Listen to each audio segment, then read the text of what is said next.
Hi all, in this video we are going to see how to draw a bar chart using SPSS. So here's the data we have.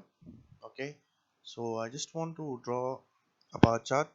So whatever the data you have, go to the analyze, descriptive statistics, frequencies. In that you have to select, say I want a bar chart for income people. Okay, income category people. Go to the charts option, bar chart. If you want frequency number you can give, or if you want percentage you can give percentage values. Click on OK and then give OK.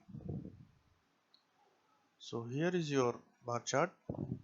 This is the output of bar chart.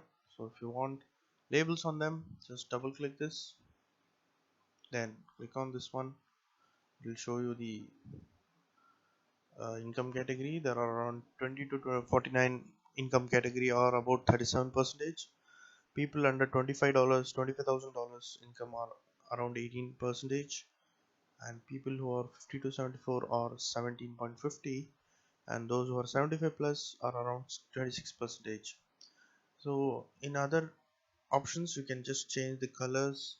You can select the options, then you can just change the colors if you want, whatever the multiple colors you can give.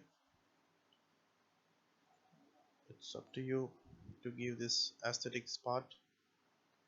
So whatever color you want you can just select it. These are the things. This is how we draw a bar chart. Thank you.